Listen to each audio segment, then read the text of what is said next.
je ne viens pas chez Nicolas pour avoir la place de prêcher du tout. Mais sortir un peu de Haïti, ça change. C'est simplement hier. Il m'a demandé si je pouvais apporter le message. Alors que hier, c'était un peu fiévreux. Alors j'ai dit au Seigneur, si c'est vraiment ta volonté que je le fasse, que ce matin je sois rétabli. Et ils ont prié pour moi hier soir, et après ça s'est passé. Si j'étais encore fiévreux, je lui ai dit, prépare-toi. Il n'y a pas dans mon désir d'accaparer à prêcher. Même je lui ai dit, tu peux choisir d'autres prédicateurs parmi ceux qui sont là. Mais c'est Dieu qui compte. Bon, peut-être la prochaine fois, je serai là, mais je serai avec vous. C'est Dieu qui compte les choses. Amen. Donc je pense que si le Seigneur m'a relevé ce matin, que c'est au milieu de nous, je pense que le Seigneur veut nous parler à tous. Veut nous parler à tous son Église. Important pour le Seigneur, c'est que l'Église soit en bonne santé spirituelle. Comment une Église qui manque de nourriture pourra entraîner ceux qui sont gagnés dans une croissance. Elle grandira à la mesure de la croissance qui est dans l'Église. Mais si nous voulons que les âmes qu'on gagne dans les évangélisations grandissent spirituellement, il faut que nous aussi nous grandissons spirituellement. Et pour grandir spirituellement, il faut observer la parole que le Seigneur a dit. Et des fois, on cite toujours le verset avant, dans Matthieu 28, verset 19. On dit, allez par tout le monde, annoncer l'évangile et faites de toutes les nations des disciples. On s'arrête là. Et des fois, les églises ont pensé que la seule mission, c'est que l'église doit évangéliser. Oui. Mais si après l'évangéliser, il n'y a pas une structure de croissance spirituelle, ce que nous avons gagné dans le Seigneur, le diable va le récupérer. C'est pour ça qu'ensuite, le Seigneur va dire, apprenez-le à observer tout ce que je vous ai prescrit. Et le mot observer, c'est il faut mettre le point dessus. Et on peut traduire ce passage. Enseignez-le à observer, c'est-à-dire dans une obligation de suivre ce que le Seigneur a voulu. Non une obligation de dictateur, mais une obligation parce que sans la parole de Dieu, on pourra dire Alléluia, chanter des cantiques, le diable n'a pas peur de ça. Un arbre qui n'est pas enraciné, il va tomber. Alors que le Seigneur nous aide à comprendre cela, nous, l'Église. Et il est important d'enseigner l'Église. Donc ce matin, on va voir ensemble, et le titre ce matin, c'est maintenir l'autel de Dieu. L'autel que le Seigneur un jour a fait dans nos cœurs, à travers la transformation, la nouvelle naissance, le baptême du Saint-Esprit. Dieu a allumé un feu sur notre cœur. Est-ce que ce feu, ce matin, il est toujours allumé? Ce n'est pas simplement chanter, je veux voir le feu. C'est bien, mais est-ce que le feu dans ton cœur est là? Le feu de Dieu, ce n'est pas toujours un feu spectaculaire. Des fois, le feu de Dieu est parfois insondable, que seuls ceux qui sont en relation avec le Seigneur voient. C'est pour ça que juger une église en disant, chez vous, la louange, c'est fade, il n'y a pas le feu. Chez l'autre, la louange, elle est speed, il y a le feu. Ok, on veut le croire. Mais avant de dire que l'autre, sa louange n'est pas tellement, il n'y a pas le feu. Est-ce que tu as vu le cœur? Qu'il y ait les deux. Amen. Mais que l'un ne prenne pas la supériorité de l'état spirituel du cœur. Que nos talents, l'exercice de nos talents ne puisse pas prendre la priorité sur l'état, la croissance de notre cœur. C'est important. Donc, pour illustrer ce texte, ce message, on va prendre ce passage justement où le diable a réussi de briser l'autel. Et si nous ne veillons pas, frères et sœurs, le diable aura facilement l'accès à nous détourner de Dieu, à briser notre relation avec Dieu. C'est ça l'autel, c'est notre relation avec Dieu. Donc, 1 Roi 18:30, et on va voir ici par ce biais comment il va pouvoir rétablir l'autel. Je ne sais pas si ce matin, il y a des autels qui sont par terre. On peut être là, et c'est bien, il faut venir. L'église est comme un hôpital pour soigner. Et quand vous allez chez le docteur ou à l'hôpital, si ton bobo est gros, je ne pense pas qu'il va avoir 1000 médicaments. Tu ne vas pas guérir. Tu es obligé des fois de faire des piqûres. Pourquoi? Parce que l'état de ta blessure, de l'état, c'est difficile. Alors il faut aussi des moyens conséquents. Et c'est pareil dans l'état avec le Seigneur. Et ceux qui maintiennent leur autel, cela nous encourage. Parce qu'à un moment donné, on peut dire c'est fiou. Il n'y a que nous qui faisons la volonté de Dieu. Il n'y a que nous qui maintenons les autres. Ce n'est pas les autres. Le grand problème et un des moyens du diable de nous égarer, c'est de nous détourner du vrai modèle qui est la Bible et Jésus pour nous rentrer dans des modèles d'église. Pourquoi chez nous on empêche ça alors que dans telle église on fait en plus une méga church? Méga church, ça ne veut rien dire. Jésus a dit, ils m'honorent des lèvres. Et le peuple d'Israël était des millions. C'est plus que méga church, c'est 3 fois méga church. Mais le Seigneur a dit, mon nom de lèvres, le cœur est loin du Seigneur. Que le Seigneur nous aide à bien comprendre cela. Dans 1 Roi, chapitre 18, versets 30 à 35, il dit ceci. Élie dit alors à tout le peuple, approchez-vous de moi. Et tout le peuple s'approcha de lui. Et Élie rétablit l'autel de l'Éternel, qui avait été renversé. Il prit 12 pierres, d'après le nombre des tribus des fils de Jacob, auxquels l'Éternel avait dit, Israël sera ton nom. Et il bâtit avec ces pierres un autel au nom de l'Éternel. Il fit autour de l'autel un fossé de la capacité de 2 mesures de semence. Il arrangea le bois, coupa le taureau par morceaux et le plaça sur le bois. Puis il dit, remplissez d'eau 4 cruches et versez-les sur l'holocauste et sur le bois. Et il dit, faites-le une seconde fois. Et ils le firent une seconde fois. Et il dit, faites-le une 3e fois. Et ils le firent une 3e fois. L'eau coula autour de l'autel. Verset 38. Et le feu de l'Éternel tomba.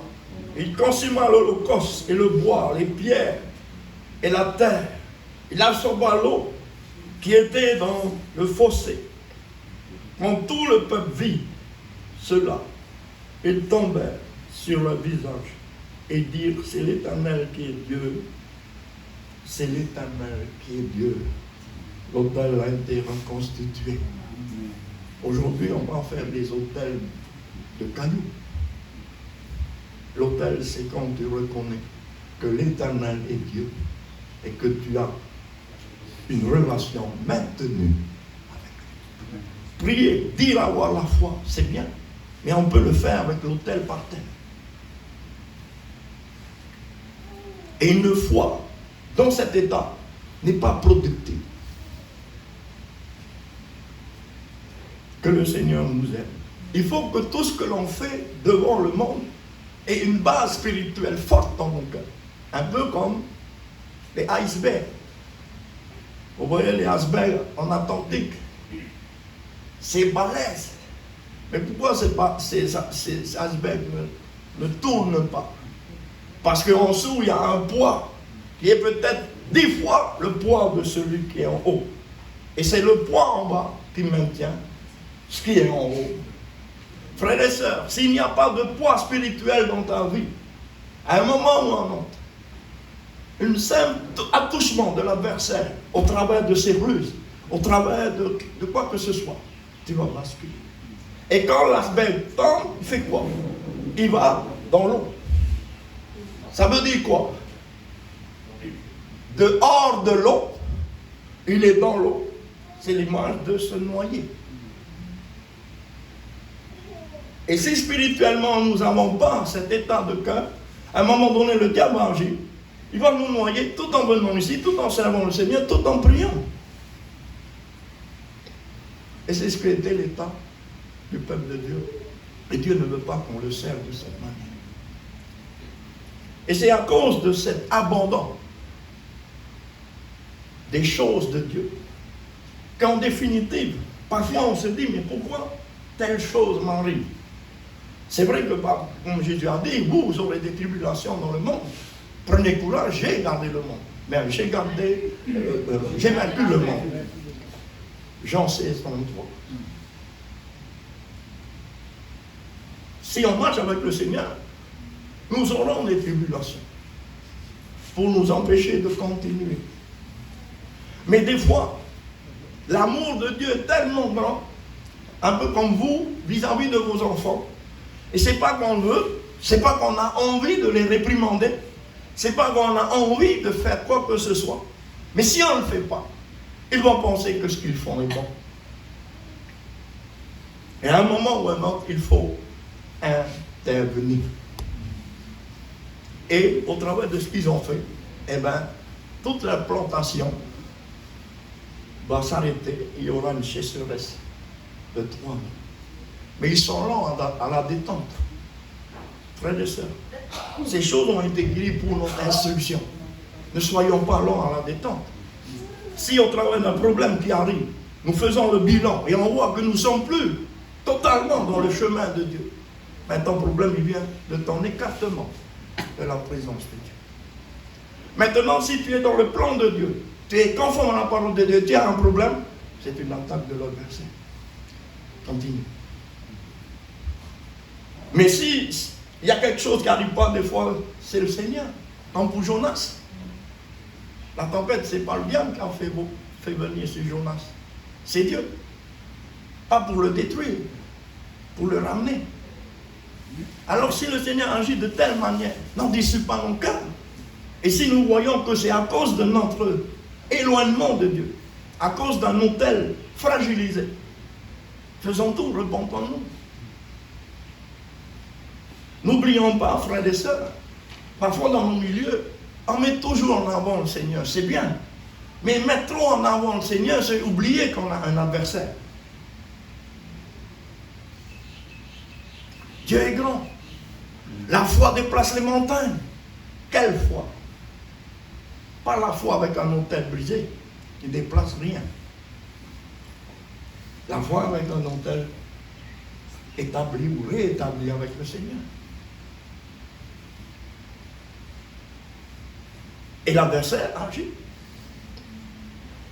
pour justement nous faire croire qu'on est bon alors qu'on n'est pas bon. Justement parce qu'on chante des cantiques, on sait dans l'église, c'est ok.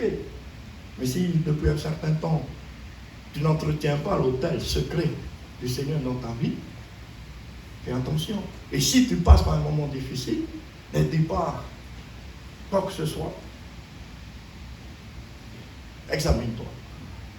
Et si tu vois que tu étais écarté, ce qui t'arrive, peut-être une maladie, un problème financier, ou quoi que ce soit, ne pourra être résolu que si tu reviens vers Dieu avec repentance. Parce que ça ne se résoudra pas, même si tu pries, même si tu jeûnes. Le péché bloque la bénédiction de Dieu. Ce n'est pas prier pour moi. Seigneur, aide-moi à me repentir. Et lorsqu'il y a repentance, alors le Seigneur enlève. Il a permis à Jonas de revenir sur le plan de Dieu. Et le Seigneur nous aide à bien comprendre cela, Église. Afin que nous ne soyons pas des églises en nombre seulement, mais que nous soyons des églises en stature. Stature à l'image de Christ. Les serviteurs de Dieu sont là pour amener le message. Ce n'est pas sur l'œuvre que vous devez s'accrocher. Ce que prêche le serviteur de Dieu, c'est vous permettre de vous examiner. Mais si vous laissez tomber, ben vous n'avez rien compris en l'amour de Dieu. Si vous vous fâchez lorsque Dieu vous reprend, vous n'avez rien compris. Si vous quittez l'église pour aller ailleurs, ça ne va rien changer. Ce que vous avez fait là, vous le ferez ailleurs. Des fois, on cherche des lieux qui s'adaptent à nos comportements. Non. Allons là où la vraie parole est annoncée. Pour l'évangélisation, mais aussi pour l'enseignement.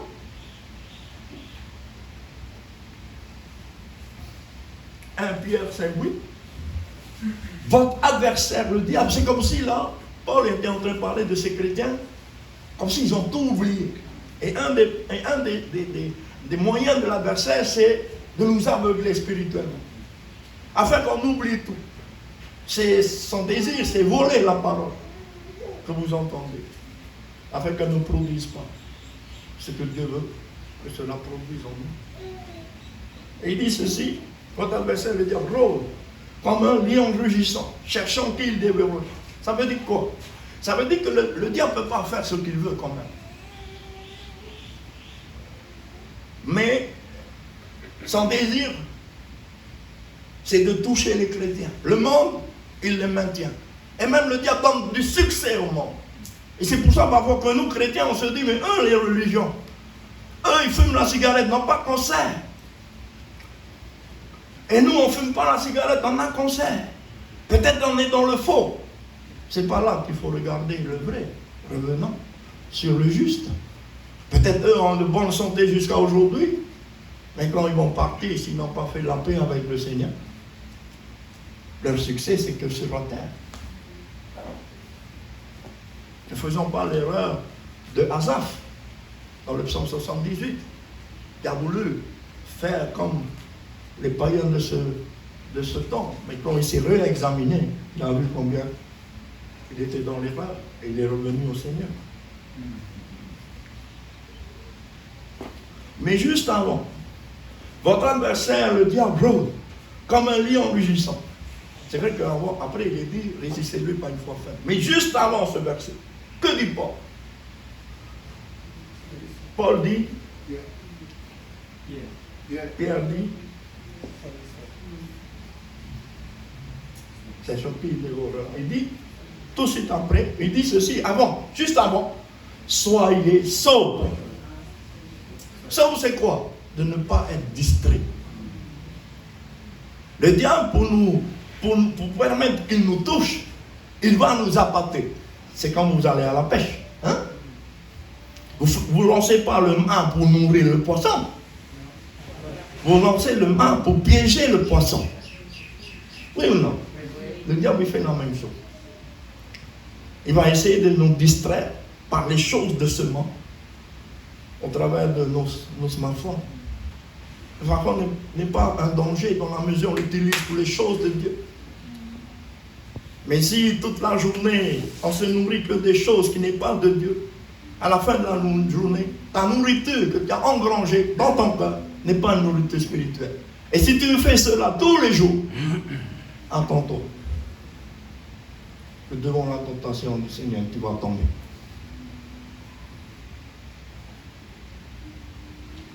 Ne nous laissons pas distraire, mais soyons vigilants. Vigilants, c'est quoi? C'est qu'on ne se fie pas toujours à ce qu'on voit. Ce que je vois fait qu'il n'y a pas de danger. C'est ce que je vois.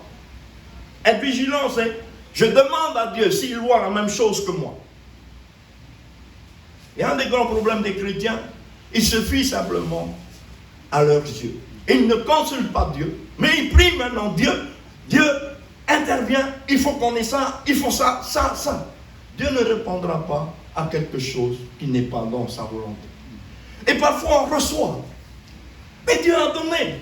Soit tu le reçois par tes propres forces, soit c'est le diable qui a répondu à ta prière. Et oui, le diable a dit à Jésus, Je te donne tout si tu te prosternes devant moi. Tu ne vas pas vivre dans la pauvreté, tu ne vas pas aller de chemin en chemin, tu vas aller dans les hôtels, ensuite tu fais ton évangélisation, tu auras un repas. Il n'a pas accepté. Mais il y en a qui parfois acceptent. C'est quoi accepter? C'est ne plus considérer la parole de Dieu, mais de considérer la parole du monde. Et de donner notre énergie pour que cette parole s'accomplisse.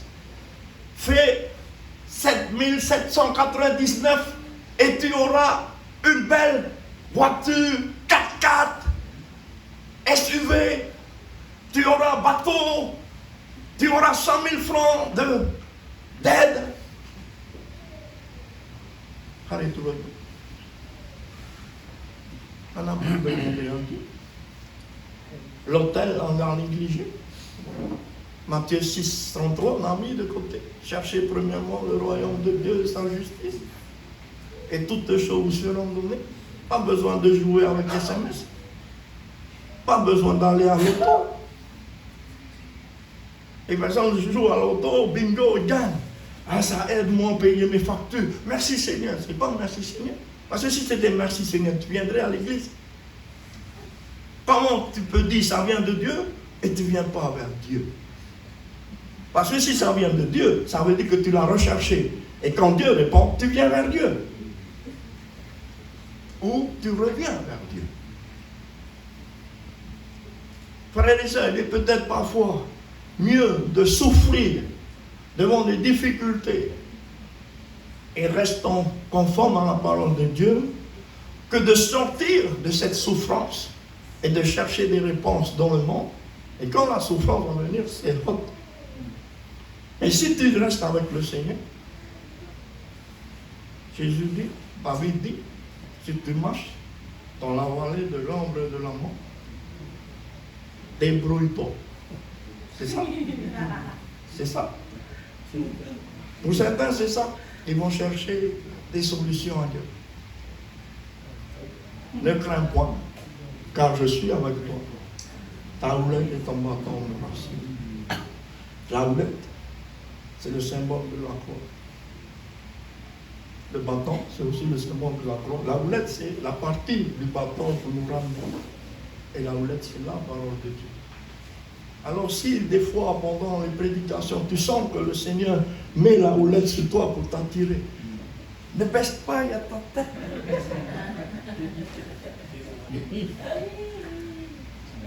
Laisse-le te ramener à lui. Dans le premier point, pour maintenir l'autel, c'est désirer se rapprocher du Seigneur. Pas simplement lorsqu'on s'est éloigné, tout le temps. C'est notre priorité. C'est notre ADN nouveau en Christ. C'est ma nouvelle nature en Christ. Un bébé, il sort de ventre de sa mère, on ne lui dit pas où est le titi, il trouve. Il trouve où est le titi, même si ses yeux sont fermés, il sait que c'est bon. Lorsque nous naissons spirituellement, si on a vécu une vraie naissance, sans qu'on nous dise, nous allons aller chercher le titi de Dieu, qui est la parole de Dieu. Comment? Des fois à la maison, on va prendre du temps à lire la parole de Dieu. Personne ne nous dit quoi que ce soit. On n'est pas encore dans une église, mais on le fait. Et au travers de cette parole, Dieu nous amène à comprendre que ce n'est pas toujours ceux qui annoncent la parole de Dieu, ceux qui chantent Dieu, qui sont dans la vérité. Mais c'est ceux qui vivent la parole de Dieu. Au verset 1, c'est ce que Élie va faire, verset 30. Élie dit alors à tout le peuple, approchez-vous de moi. Dieu ne peut pas faire de miracle, une transformation, une guérison. Quand je parle pour le peuple de Dieu, il le fera pour un chrétien, pour un inconverti. Parce qu'il veut l'attirer à lui. C'est ce que nous avons vécu. Mais maintenant que nous sommes au Seigneur, le Seigneur ne va pas répondre à la prière si nous ne sommes plus en conformité avec lui. il répondra lorsque nous sommes en conformité avec lui. Le miracle ne peut pas se faire si tu es loin de Dieu. Il faut que tu te rapproches de Dieu. Et c'est pour ça qu'au verset 30, il dit, Élie dit alors à tout le peuple, approchez-vous de moi. Tout le peuple s'approcha de lui. L'évangile, c'est pour tout le monde. Le salut, c'est pour tout le monde. La croissance, c'est pour tout le monde. La nourriture de lait et la nourriture solide est pour tout le monde. Approchez-vous. C'est à nous de désirer nous approcher. Et combien de fois on se prive de la nourriture? Et à cause de cette privation de cette nourriture, bien qu'on prie, bien qu'on a la foi, ça ne marche pas. Pourquoi? Parce qu'on s'est éloigné de Dieu. Et on n'a pas répondu à son appel pour prendre la nourriture. Ah, il faut que je me déplace pour aller t'affaire. Allez, c'est loin, il pleut. Tu n'as pas besoin. La Bible, elle est chez toi. La parole de Dieu, elle est chez toi. Elle attend simplement que tu la ouvres. Jacques chapitre 4, verset 8, il dit ceci, approchez-vous de Dieu, et il s'approchera de vous. Mais ensuite, il dit également une façon de s'approcher du peuple de Dieu. Et des fois, parfois, nous, le peuple de Dieu, on s'approche de Dieu comme des païens. Un païen, lui, il ne sait pas. Il vient à la position des mains, comme il l'a dit, tel que vous êtes, venez. Il faut faire attention, des fois, les chrétiens viennent dire, tel que tu es, viens. Toi, tu es chrétien, tu sais ce que attend Dieu. Alors réponds-toi avant de venir vers le Seigneur. Tandis qu'un inconverti, il ne connaît pas. Il va venir. Il va repartir heureux. J'ai été guéri. Et cette guérison, ce n'est pas simplement pour satisfaire sa santé. C'est pour permettre à lui qui connecte à venir vers Christ. Comme les 9 lépreux, ils sont partis. Tous guéris. Mais non sauvé. Un seul est revenu. Il a été sauvé. Des fois, si Dieu fait des choses bonnes dans notre vie, ce n'est pas pour dire je t'agrée. C'est pour dire qu'est-ce que tu entends à revenir. C'est à un moment donné, ça va cesser. C'est pour ça qu'il dit, Jacques 4, 8, approchez-vous de Dieu, il s'approchera de vous. Nettoyez vos mains pécheurs, purifiez vos cœurs. Élie ici, tu avais bien compris, il représente Dieu, Dieu le Père. Mais dans la nouvelle alliance, pour nous, il représente Jésus, notre médiateur. Élie veut dire, mon Dieu est l'éternel. La Bible dit que le nom de Jésus est Emmanuel. Il veut dire Dieu est avec nous. Pas Dieu le Père. Dieu le Fils est avec nous pour nous révéler Dieu le Père.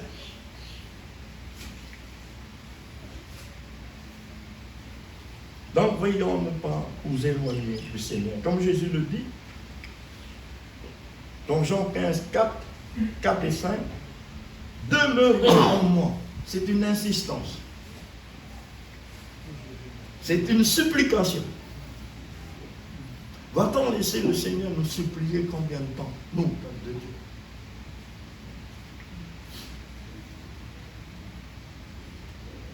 Servir Dieu, c'est bien. Avoir des bénédictions, c'est bien. Mais le Seigneur veut plus que cela. Il veut une relation avec toi. Et de cette relation va dépendre la consistance de ta foi. Parce que c'est dans cette relation avec lui que tu vas le connaître.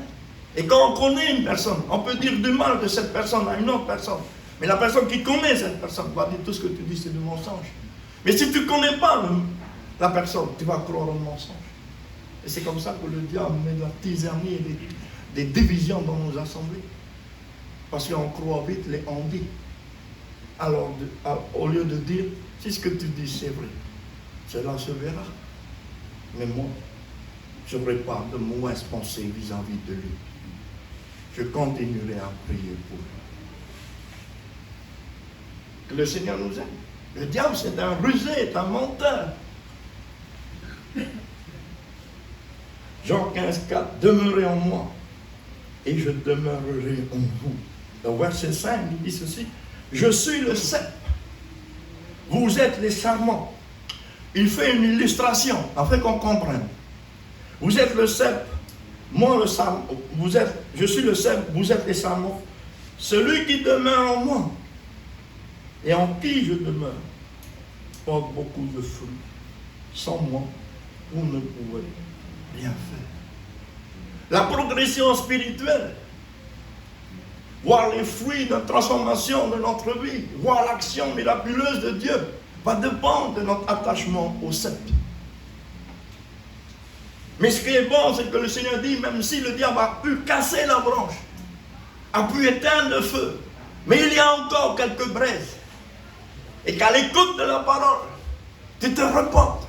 Alors le Seigneur peut te rétablir sur le ciel et retrouver la vie de Dieu. Le feu de la foi, le feu du Seigneur, du Saint-Esprit ne peut se rétablir que si tu laisses le Seigneur souffler sur ton cœur. Des fois, on veut que c'est tout le Seigneur qui fait. Ça ne se passe pas comme ça. Ce que nous devons faire, Dieu ne le fera pas. Ce que Dieu le fera, il le fera, selon des principes.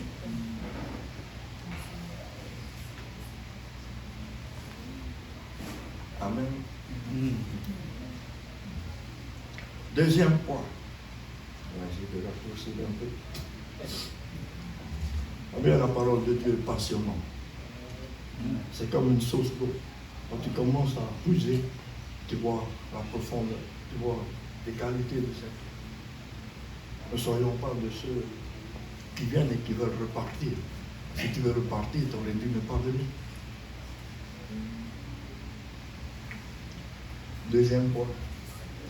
Rétablir l'autel de Dieu, c'est de rétablir les choses de Dieu dans notre vie, les choses de Dieu que le diable a enlevées, a brisées. Et qu'est-ce qu'il va faire? Le diable brise l'unité de l'Église si on n'est pas axé sur la parole de Dieu. Le diable n'a pas peur d'une Église qui n'est pas ancrée, car il sait qu'il peut émettre une parole, on va croire plus cette parole que ce qu'a dit le Seigneur. Frères et sœurs, il faut parfois avoir l'attitude de Jésus. Lorsque face à Jairus qui est venu vers lui chercher le secours pour la guérison de sa fille qui mourait. Et Jésus a dit, il doit aller guérir sa fille. Et voilà qu'une mauvaise réponse. Attendons-nous toujours que le diable va intervenir. Là où tu demandes à Dieu, le diable t'a entendu dans sa prière. Et le diable va aussi intervenir. Et là, la fille est morte. Et les personnes viennent. Et t'as perdu ton temps d'aller au culte ce matin. T'as perdu ton temps de croire la parole de Dieu. Mais on voit que le peu de temps que Jairus est resté auprès de Jésus a fait quelque chose qui n'a pas agi selon ses paroles. Qui n'a pas contrecarré le Seigneur. J'avais cru que. Non, rien. Et Jésus entend. Parfois Jésus nous observe. Et tout va dépendre de notre réaction. Si on quitte, rien ne se passe. Nous n'allons pas entendre la parole qui nous parle que Jésus va intervenir. Mais il est resté. Et la Bible dit, Jésus, sans tenir compte de ses paroles, frères et sœurs, il y a des paroles qu'il ne faut pas tenir compte, la parole des hommes. Mais la parole de Dieu, même si tu ne la comprends pas, tiens compte et demande au Saint-Esprit de t'éclairer. Sans tenir compte, Jésus a dit, ne crains pas. Appelez, qu'est-ce qu'il a dit? Vous ne savez pas. Vous lisez au Bible. Ne crains point, crois seulement. Je pense que l'autel pour certains est bien bas. Et c'est une parole qu'on doit connaître. Ne crains point, crois seulement. Et il est resté auprès de Jésus alors que sa fille est morte. Il a compris que le Seigneur est au-dessus de tout. Et sa fille va être ramenée à la vie. Le diable veut nous diviser. Mais le Seigneur veut réunir l'Église. Et parler simplement de l'évangélisation ne permet pas au cœur de se repentir, ne permet pas au cœur de se repentir, frères et sœurs. C'est la repentance au péché. Et l'enseignement de la parole de Dieu te dit que si au moment d'apporter ton offrande, Dieu te montre qu'il y a quelque chose qui n'est pas ta gloire dans ta vie, que tu as un problème avec ton frère, avec ta soeur, laisse ton offrande, laisse ton leader de chant, laisse ton interprétation, laisse ta prédication. Tu n'es pas venu là pour faire la star. On est venu là pour représenter Christ. Et va te réconcilier avec cette personne. Et ensuite, offre ton offrande. Et Dieu agréera ton offrande. Ne dites pas, on n'a pas vu. Dieu voit tout.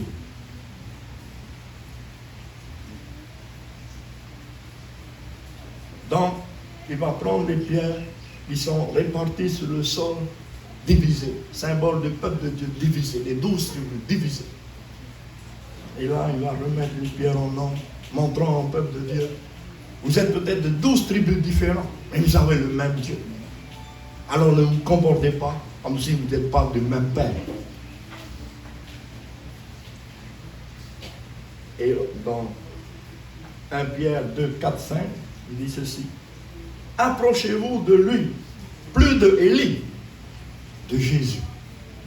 Pierre vivante, rejetée par les hommes, mais choisie et précieuse de mon Dieu.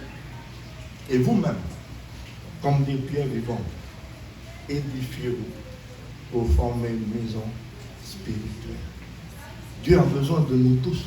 Alors ce n'est pas le moment de faire du chichi. C'est le moment de laisser Dieu nous transformer. C'est le moment de la repentance. La repentance, ce n'est pas que pour les nouvelles âmes. La repentance, c'est pour les chrétiens. Parce qu'on sera beaucoup plus tenté que les inconvertis. Et qui va permettre que ces pierres tiennent unies ensemble? Quand vous faites les maisons, ceux qui font des maisons, vous mettez des parpaings. Mais pour que les parpaings tiennent, vous mettez quoi entre les parpaings? Du ciment. Ah, c'est pas la peine de mettre du ciment. On va payer encore. C'est cher. Vous ne calculez pas. Hein? Même si c'est cher, d'acheter le ciment. Pour consolider. Sinon, c'est tout l'édifice qui va tomber. Et ça sera une perte encore plus grande. Et spirituellement, si on veut rester unis, frères et sœurs, c'est pas seulement prier, c'est s'aimer. C'est avoir de nouveaux sentiments les uns pour les autres. Et c'est pour ça que Jésus va dire à ses disciples d'avant et toujours valable pour nous.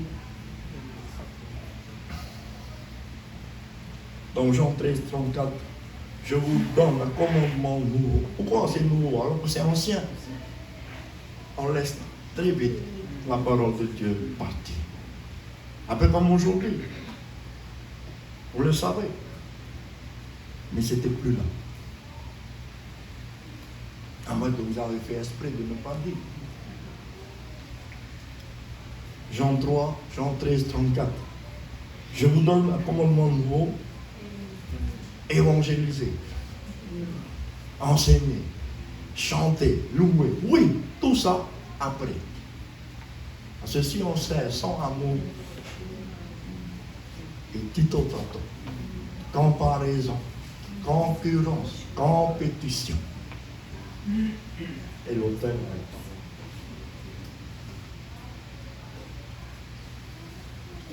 aimez-vous les uns les autres comme je vous ai aimé. Vous aussi aimez-vous les uns les autres. À ceci, à cet amour, tous connaîtront que vous, tous connaîtront que vous êtes mes disciples si vous avez de l'amour les uns pour les autres. Ça veut dire qu'il y a une différence de l'amour des païens entre eux, des brigands entre eux. Ils s'aiment aussi, les brigands. Ils travaillent ensemble aussi. Mais ce n'est pas l'amour de Dieu, c'est l'amour pour détruire, pour voler, pour faire du mal. Mais vous, aimez comme moi je vous aime.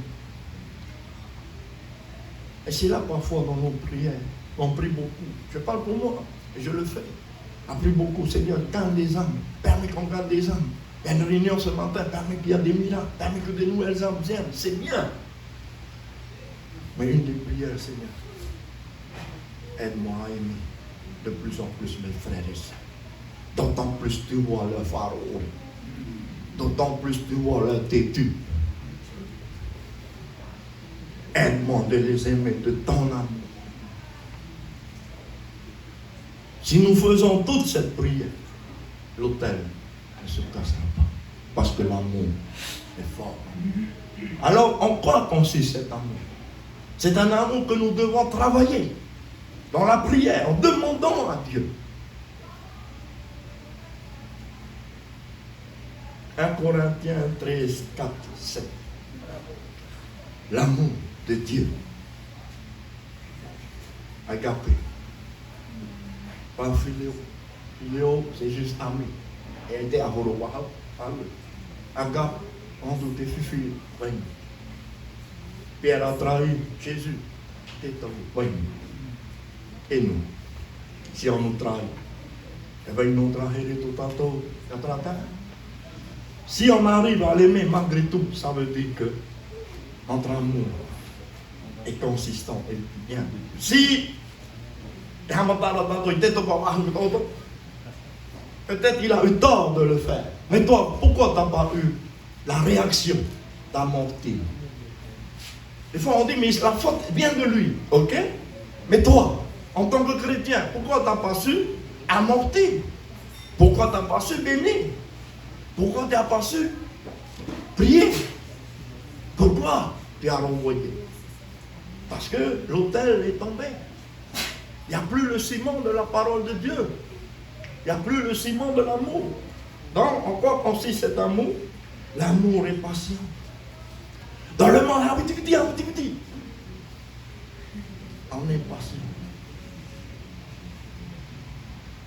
Tel samedi, je ne pourrais pas. Ah, il me travaille ta main. Faisons très attention. Parce qu'en poussant les gens dans ce côté-là, il va y avoir des écarts au niveau des foyers. Tu ne peux pas venir. Et parfois la personne dit, je ne peux pas faire. Ce n'est pas parce qu'elle ne peut pas faire. C'est parce qu'il y a eu quelque chose dans sa vie qui n'est plus conforme. Alors étant conscient que Dieu est saint, il va dire, je ne peux pas. Et nous ne voyons que l'extérieur va la pousser à le faire. Et elle va le faire. Et sans savoir que son service va bloquer toute la bénédiction de Dieu. Soyons patients, les uns vis-à-vis des autres. Plein de bonté. L'amour n'est pas envieux. Si lorsqu'un frère prêche et tu es jaloux de sa prédication, ou quand une sœur monte devant et chante, tu es jaloux. Quand il y a un autre guitariste qui prend la guitare et joue plus que toi, tu es jaloux. L'amour que tu as n'est pas l'amour de Dieu. Elle est l'amour du monde. L'amour diabolique. Alors que faire? Si Dieu te parle, réponds-toi. Et comment trouver cet amour agapé si le cep, le sarment n'est plus entièrement sur le cep? Réponds-toi et viens vers Dieu. Et là, la guérison va se faire dans ton cœur. Et l'amour agapé que le monde ne donne pas va venir. Et même les gens vont être surpris. Comment ça se fait que vous pouvez pardonner alors que c'est difficile? C'est la preuve que nous sommes attachés au Seigneur. Vous pouvez lire tout ce passage et voir son contraire. Et c'est là qu'on voit où on en est avec aimez-vous les uns les autres. C'est pas simplement Fatama. C'est pas simplement amener dans sa voiture. Ça c'est bien. Mais c'est l'état des cœurs. On peut faire monter dans la voiture, on peut faire Fatama et demander mais hey, il me coûte celui-là. Donc ton amour n'est pas agapé. Alors je sais quoi. Pasteur, on a appris qu'il y a un nouveau pasteur qui vient. Faut pas mettre mien. Elle était dans le mien, faut pas mettre lui. Il y a lui comme chante. C'est comme un canard. Pasteur, mets quelque chose, pasteur, il faut qu'on présente quelque chose de joli pour Dieu. Là, c'est pas, ton désir n'est pas présenter quelque chose de joli pour Dieu. Parce que si ton désir c'est de présenter une louange parfaite, tu vas te mettre à jeûner, à prier et même aider la personne là où elle a des situations difficiles. Mais si c'est pour épater la galerie, que la louange soit accadée et parfois n'est pas bien, c'est pas ça qui va empêcher l'action du Saint-Esprit. Au contraire, peut-être les gens vont être plus touchés en se disant, mais malgré, il y a eu ces moments, on l'a laissé quand même. On l'a laissé quand même. L'amour de Dieu, c'est respecter l'homme. C'est pas se mettre en avant. C'est respecter l'homme. Et si nous voyons qu'on n'a plus cet amour, c'est que l'autel est en bas. Alors ne progressons pas simplement dans les œuvres, retrouvons une progression spirituelle qui nous transformera à l'image de Dieu. C'est ce que Dieu veut. On soit transformé à l'image de Christ. Amen. Je pense que Dieu parle à son peuple ce matin. Le troisième point, on va aller un peu vite. Se garder, se sanctifier. Frères et sœurs, tu es dans le Seigneur. Tu as un service dans le Seigneur. Tu dois te préserver de toute pollution extérieure qui va étouffer ton service. Et comme des fois on a l'habitude de prêcher, on ne recherche même plus, on tape sur notre plateforme, on tape sur Internet, on prend des prédications toutes faites. Je ne sais pas si vous le faites, mais ce n'est pas bien. Et là, vous ne le travaillez pas, vous l'envoyez. La prédication est bien, mais ça ne vient pas de ton travail avec le Saint-Esprit. Et si tu continues comme ça, un jour, Dieu va te prendre au dépourvu. Là, on n'a pas de prédicateur, tu peux le faire. Il n'y a pas Internet, il n'y a plus rien. Tu as oublié tes notes. Tu n'es pas capable de faire une prédication tout seul. Que le Seigneur nous aide. Nous devons être des chrétiens authentiques, mais pas des chrétiens en compétition. Des fois, des personnes disent, pasteur, il faudrait peut-être que tu prêches sur ça, plus sur ça. J'ai dit dans le corps de Christ, nous sommes complémentaires. Moi, je ne vais pas anticiper sur l'appel de l'autre. Si l'appel de l'autre, c'est l'évangélisation, je peux aussi évangéliser, mais lui, il le fera mieux. Il peut aussi enseigner, mais l'enseignant fera mieux. Restons dans nos colonnes, restons dans nos couloirs. Et il n'y a pas de compétition. Celui qui fait bien un circuit électrique n'est pas plus fort qu'un mécanicien. Il a fait ce que lui peut faire. Et le mécanicien qui fait bien son travail n'est pas plus que l'électricien. Tous les deux ont leur part. C'est ça qui se fait dans nos milieux. On est en compétition. Que le Seigneur nous aide à arrêter ça.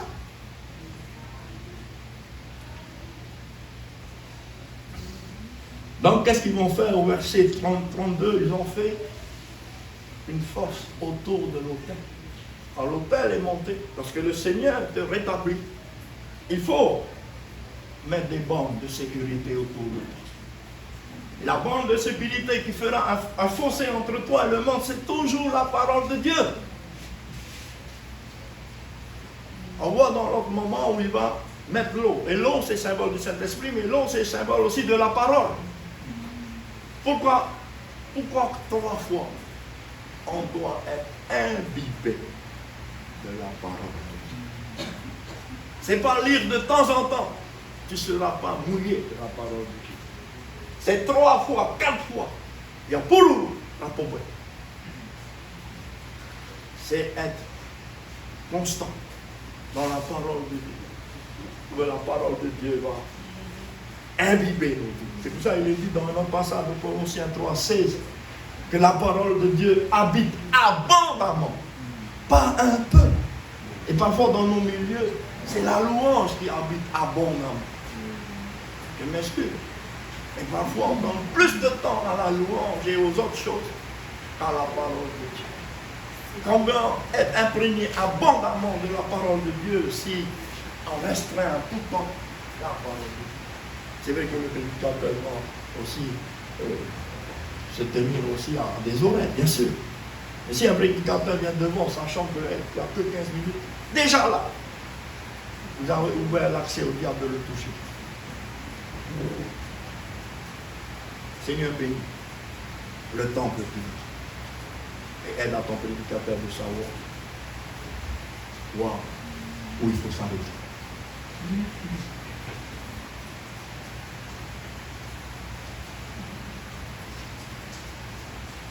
Comme il est dit dans Romains 6, 22, avant vous étiez esclaves du péché, aujourd'hui vous êtes esclaves de Christ. Et un des fruits qui doit montrer nos nouvelles naissances, c'est la sainteté. Et la sainteté est un fruit qui se produit aussi avec... On ne peut pas vivre sans péché. Ça veut dire que tu ne connais pas la parole de Dieu. Ça veut dire que tu mets au même titre le sacrifice d'expiation de Jésus au même niveau que les sacrifices des taureaux. Jean-Baptiste a bien dit, c'est l'agneau de Dieu qui hante le péché du monde. Pas, c'est les taureaux pour une préfiguration de l'expiation. Là, c'est le réel, c'est le bon. Dans 1 Pierre 15, il dit au contraire, puisque celui qui vous a appelé est saint, soyez saints dans toute votre conduite. La sainteté a deux étapes. La première étape, c'est la purification. Tu ne peux pas être sanctifié s'il n'a pas été nettoyé. Et c'est pour ça que le Seigneur dit, pour les chrétiens, dans 1 Jean 9, il est fidèle et juste. Si un chrétien demande pardon, et même d'autres, que Dieu te pardonne et que ses péchés soient entièrement purifiés. C'est quand tu es purifié que le Seigneur peut te mettre à part pour lui. Sainteté, sanctification, veut dire mise à part. Mais Dieu ne peut pas mettre mise à part un chrétien qui est retourné dans le péché. Faisons attention dans des niveaux à nous, dans peut-être nos milieux où on se dit, si on est trop... Non, pense pas. La discipline fait partie de l'enseignement de Dieu. On va laisser quand même, hein, et puis après, régularisons la situation. Non. Si vous cédez là, vous avez ouvert la porte au diable de fermer votre bouche. Et vous ne serez plus capable de redresser l'Église. Parce que vous avez fait un écart pour un. C'est là où il faut ne pas confondre l'amour de nos bien-aimés et l'amour de Dieu. Dieu est saint et il nous a appelés et que soyez saints dans toute votre conduite.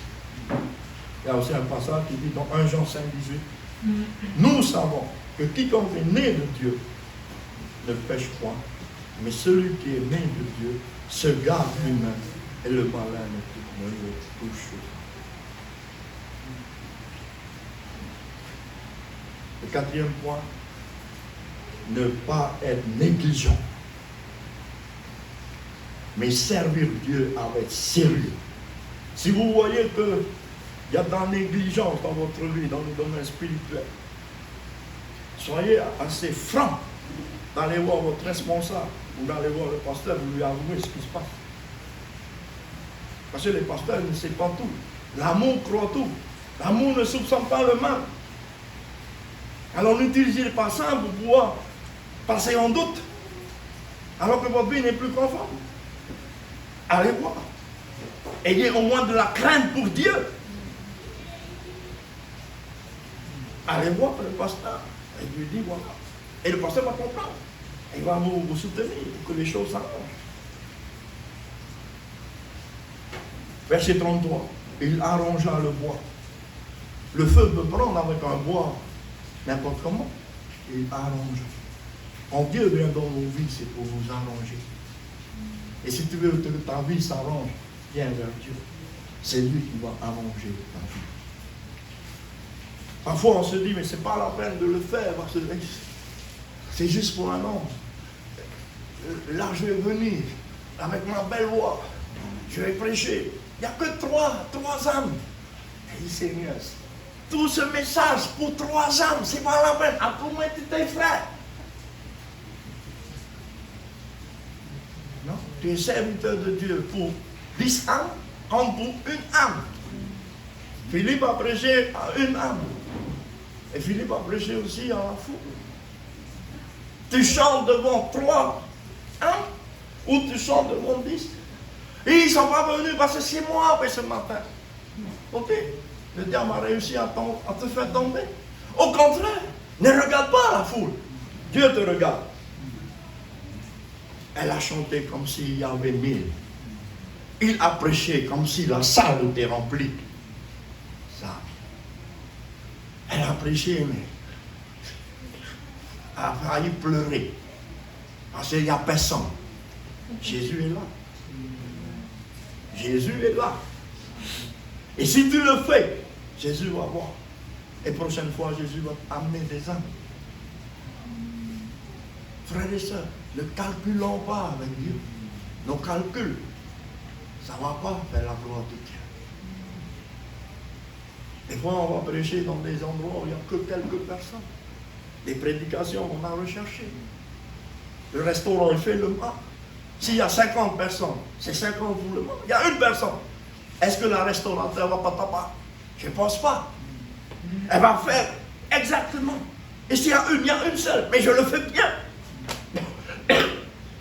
Et c'est une seule va aller dire, hey, il n'y a pas de personne, mais moi j'étais seul. Et ils ont fait le mal comme si c'était rempli. Hey, on va venir. Et s'il dit, ah, on t'a dit pas, parce que j'étais tout seul. Vous comprenez? Dieu voit tout. Servez avec sérieux.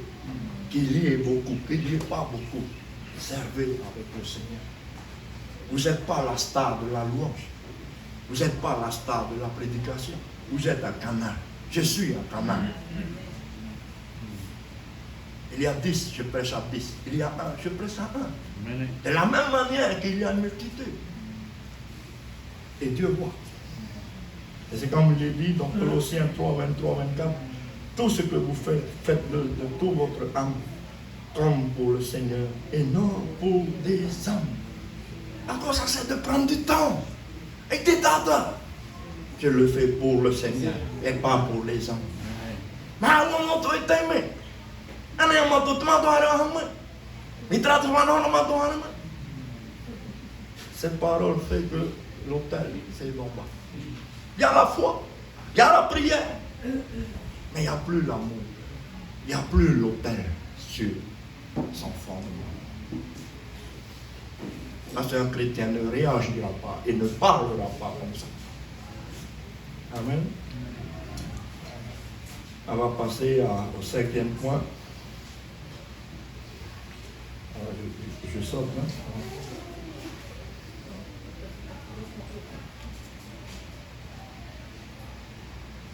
Non, toujours 4e point. Ne soyez pas négligents. 2 Chroniques 29, 11. Le roi Ézéchias va s'apercevoir que ses enfants, ils servaient Dieu dans la sacrificature, ne servaient plus Dieu en conformité de sa parole. Il avait 2 options, soit fermer les yeux, soit dire. Si tu fermes les yeux, personne ne voit. Ça fait toujours lui et ses enfants, nous servirons l'Éternel. Oui, mais servir conformément. Si vous se servir rapport à non, il est mieux de rester. Et d'attendre que c'est bon pour le faire. Et qu'est-ce qu'il va dire? Il va aller voir ses enfants. Il va dire ceci. Et je prends ça pour nous. Et nous devons le prendre pour nous, frères et sœurs. Et des fois, nous pouvons être négligents sur bien des choses. On ne voit plus le reste. avoir simplement notre service. Et est-ce que ce qu'on fait avec notre service est conforme? Est-ce que le reste est conforme? Le service est bon, mais est-ce que le reste qui porte le service est conforme?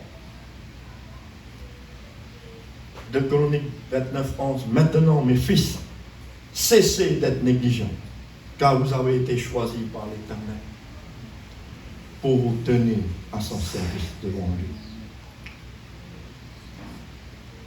Si nous voulons servir Dieu correctement, je vais ouvrir une parenthèse.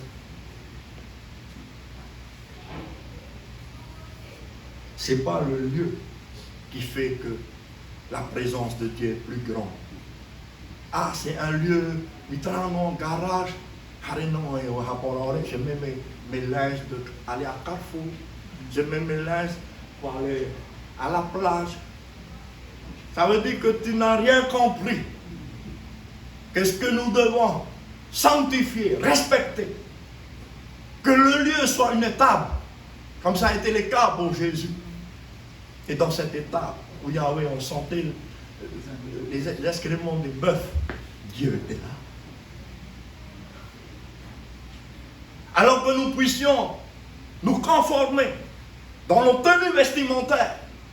Ne portons pas des tenues vestimentaires comme si on va à Carrefour, les sœurs, même les frères. Ne portons pas de tenues vestimentaires comme si on va à la plage. Vous négligez ces choses, mais en train de négliger cela, vous êtes en train de permettre au diable de toucher certains frères parmi vous qui vont essayer de vous convoiter. Et ils vont commettre un adultère dans votre cœur. Parce que vous qui avez de la connaissance, vous avez négligé la tenue.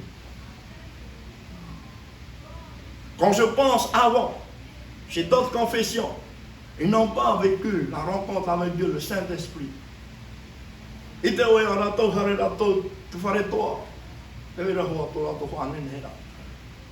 quand ils vont chez le Seigneur, mais tout devenez fermé. Alléluia. Et terreau a, et vain arbre. Que le Seigneur nous aide. Ne négligeons pas cela. Ah, c'est moi qui va chanter ce soir. Alors je vais porter ma robe un peu moulante. Qu'est-ce que tu recherches? D'attirer les gens sur toi ou d'attirer les gens sur Dieu? Si tu veux attirer les gens sur toi, tu as échoué. On doit attirer les regards sur Jésus, afin que ce que nous sommes ne puisse pas dévier les regards. C'est pour ça qu'il est dit dans 1 Timothée 9.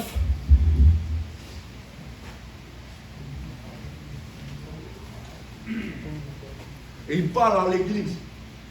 Il a envoyé une lettre à un pasteur. Pourquoi? Parce que Paul s'est aperçu que dans l'église de Éphèse, où il a établi Timothée n'arrivait plus à prendre contrôle.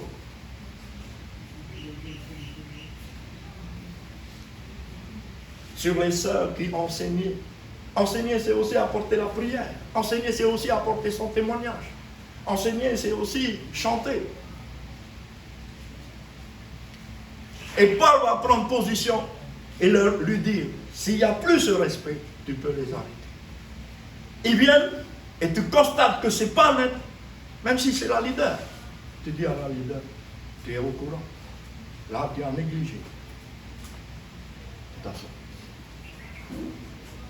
Et si tu viens toujours comme ça, tu vas toujours passer. Que le Seigneur nous aide. Il y a aussi des esprits faibles au milieu de nous. Ne soyons pas des pierres d'achoppement, les sœurs, pour les frères. Et c'est pour ça qu'il est dit, je veux que les femmes, vêtues d'une manière décente, avec pudeur et modestie, ne se parlent pas ni de tresses, ni d'or, ni de perles, ni d'habits somptueux. Ici, c'est quoi? Est-ce qu'on ne peut pas porter boucle dorée, collier? Si.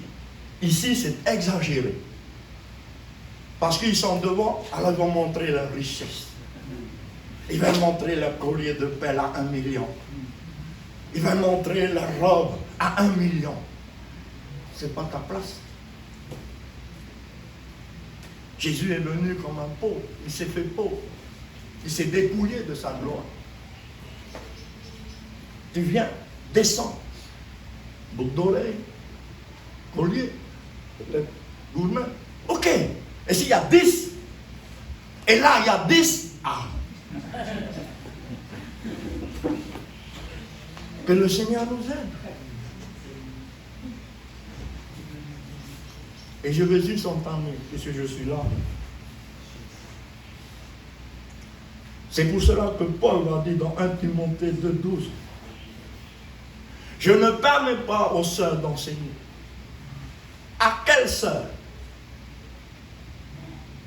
Aux sœurs qui ne sont pas soumises à leur mari, ni soumises au pasteur, ni soumises à leur responsable. Je ne permets pas aux sœurs qui ne sont pas enseignées. On ne les voit jamais dans nos réunions. Ils ne sont pas là pour écouter la parole de Dieu.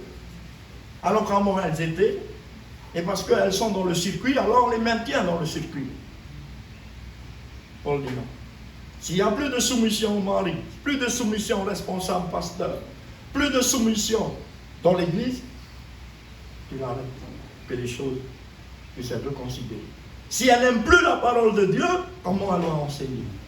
Et 3, ce qu'on oublie parfois de dire, c'est la tenue vestimentaire. Et Paul dit, et donne l'autorité à Timothée. S'il n'y a plus ces 3 principes respectés, tu peux arrêter. Chose que Paul a eu peur. Il ne voulait pas. Il a peur que les gens quittent l'église. À quoi ça sert de vivre dans une église et on fait ce qui est contraire à la parole de Dieu? Pensez qu'on va être enlevé?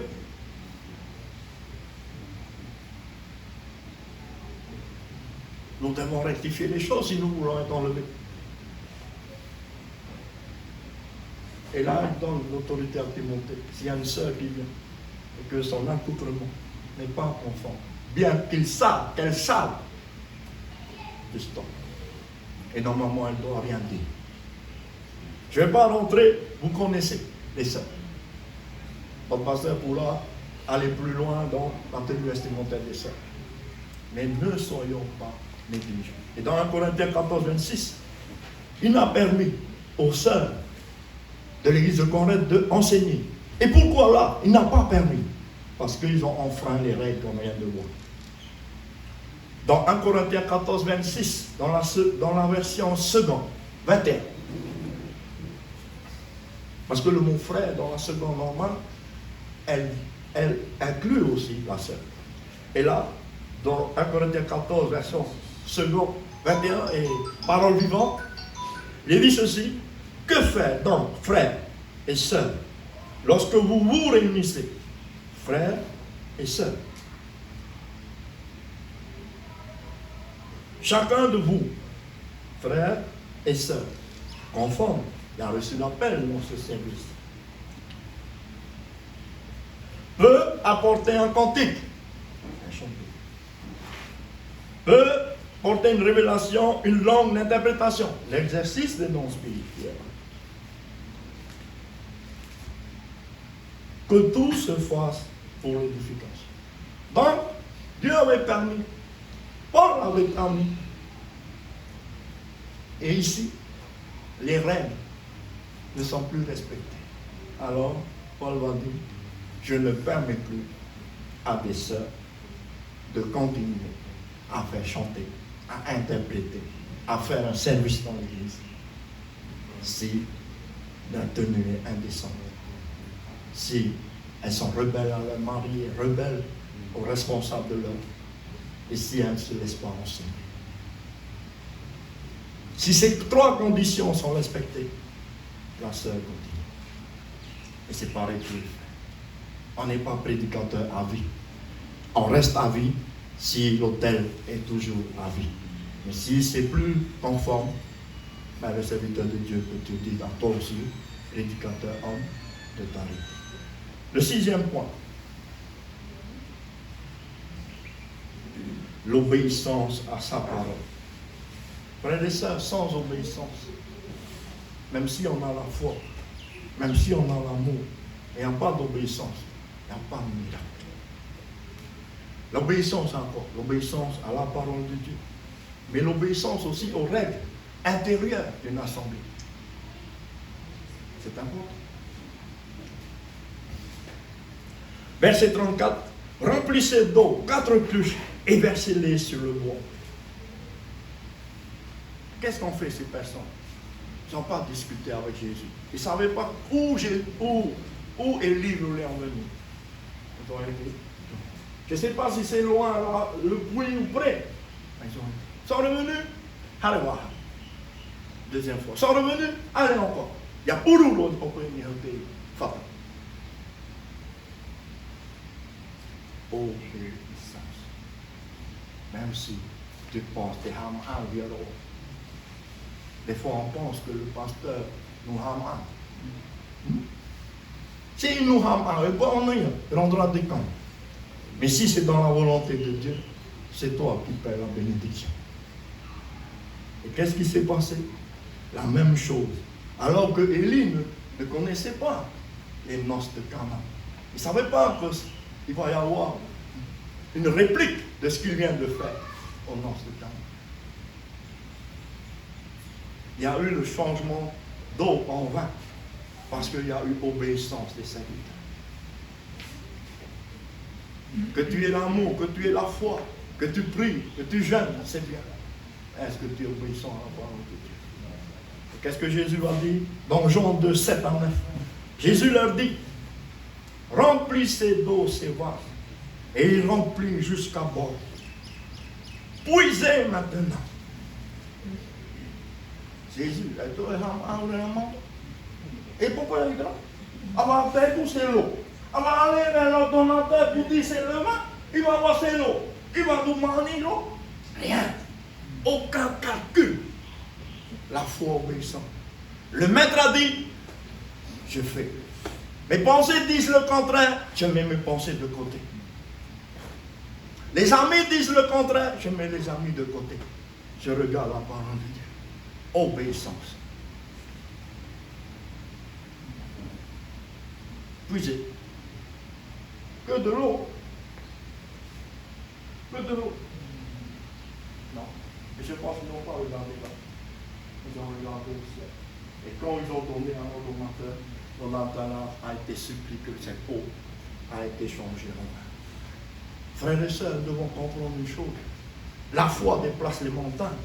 Mais si la foi n'est pas empreinte d'amour pour le chrétien, n'est pas empreinte d'obéissance, ta foi, ma foi, ne déplacera aucune montagne. Frère, si tu crois, tu verras la gloire de Dieu. C'est facile de dire. Et toi, tu fais ce que tu as dit au frère. Tu dis au frère qui est tombé malade, si tu crois, tu verras la gloire de Dieu. Et toi, quand tu es tombé malade, frère et sœurs, notre foi est personnelle, obéissant au Seigneur. Comme il est dit dans Jacques 5, 16, la prière fervente du justement, ça c'est en haut. Jésus leur dit, remplissez d'eau ces vases, et ils remplissent jusqu'à bord. Puisez maintenant, leur dit-il, et portez-en à l'ordonnateur du repas. Et ils en portèrent. Quand l'ordonnateur goûta, l'eau était changée en vin. Que le Seigneur nous aide. Il n'y a pas d'onction, il n'y a pas d'onction. Pourquoi tu parles comme ça? Vérifie d'abord l'onction en toi. Comment l'onction du Saint-Esprit peut rester sur l'Église s'il n'y a plus d'obéissance dans le cœur? L'onction ne reste pas. L'onction ne reste pas dans une église, dans un cœur désobéissant. Acte 5, 32. Et l'Esprit est donné à ceux qui obéissent. Tu veux assurer l'onction sur toi? Prie. Nourris-toi de la parole de Dieu. Aime comme Jésus le veut. Protège-toi. du péché, mais obéir. Car il dit dans 1 Samuel 15, 22, voici l'obéissance au mieux que les sacrifices et l'observation de sa parole au mieux que la graisse du bélier. Et le 5e point, maintenant que tout a été reconstruit, l'autel a été reconstruit, préservé, alors le feu est venu. La prière d'un cœur, pas la prière seulement, la prière d'un cœur, et c'est ça qu'on oublie. On met trop l'accent sur la prière, on ne met pas l'accent sur l'état de nos cœurs. La prière d'un cœur en conformité avec la parole de Dieu. La prière d'un cœur, je parle aux disciples, non conforme. Dieu n'écoute pas. Vous avez vu Isaïe 59, 1 et 2? Pourquoi la main était courte? À cause de leur péché. Donc, nous devons être en conformité à la parole de Dieu. Et là, verset 36, Élie, le prophète, s'avança, pria, et dit à prière, et le feu de l'Éternel, verset 38, tomba consumant l'Holocauste. Normalement, dans l'ancienne alliance, il faut que le feu soit toujours allumé sur l'autel des holocaustes. Et l'autel des holocaustes ce matin, c'est toi et nous. Il faut que notre autel soit rétabli personnellement et spirituellement entre nous, afin que le feu demeure. Rétablir les choses de Dieu, ta communion avec Dieu, ta vie d'église. Ne viens pas simplement quand c'est ton jour de service, parce que tu vas donner l'envie à tout le monde de faire pareil que toi. Et tu ne vas pas donner l'envie à tout le monde d'être assidu. Parce que si toi tu es ancien et tu viens de temps en temps, ben les jeunes, ils vont faire comme toi. On vient même si on n'a pas service, à moins qu'on est malade. Rétablir l'autel de la prière, rétablir l'autel de la louange, rétablir l'autel de l'adoration, rétablir l'autel de la méditation de la parole de Dieu. Et là, le feu de Dieu en descend. Et comme il est dit dans 1 Jean 5, 14, 15, nous avons auprès de lui cette assurance que si nous demandons quelque chose selon sa volonté, il nous écoute. Et si nous savons qu'il nous écoute, quelque chose que nous demandions, quelque chose conforme à la parole, normalement vous le savez. Normalement, chrétien, vous savez, vous demandez quelque chose pour le chrétien conforme à la parole. Il nous écoute et nous savons qu'il nous écoute, quelque chose que nous demandions selon la conformité de sa parole. Nous savons que nous possédions la chose que nous lui avons demandée. Peut-être rapidement, peut-être dans le temps. Alors persévérons. Que le Seigneur nous aide. Comment maintenir l'autel de Dieu dans nos vies? 1. Désirer se rapprocher du Seigneur. 2. Rétablir les choses de Dieu, l'autel de Dieu dans nos vies. 3. Se garder et se sanctifier vis-à-vis du péché. 4. Ne pas être négligent dans nos services, mais servir avec sérieux.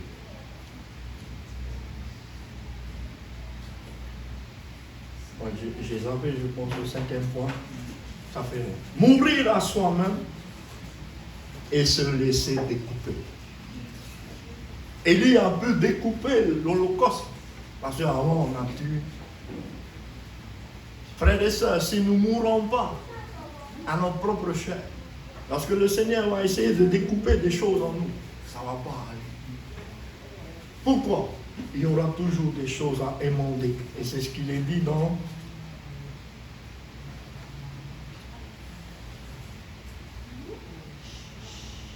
vous connaissez ce passage dans Jean 15, verset 2. Celui qui ne porte pas de fruits, je le retranche.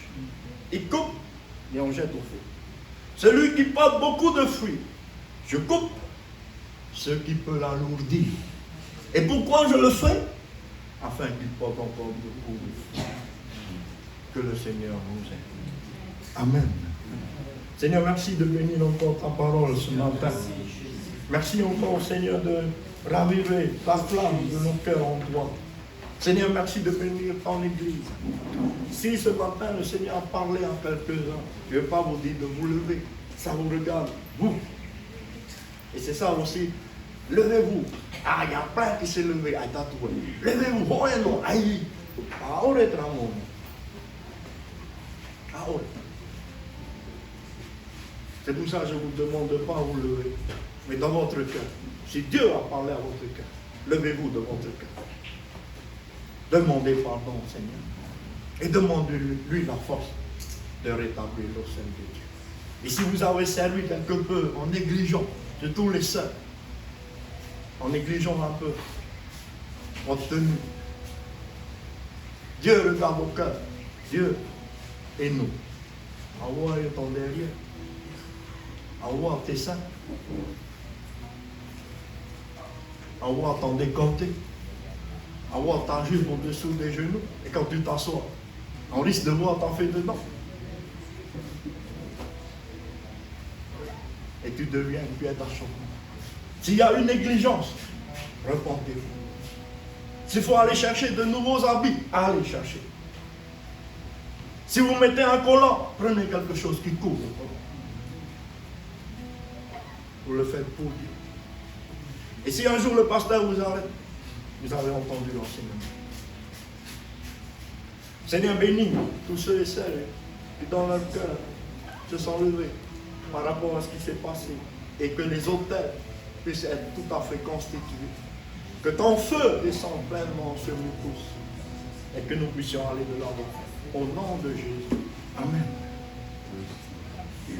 Le Seigneur bénisse et laisse-nous dans la suite. Excusez-moi d'avoir pris autant de temps.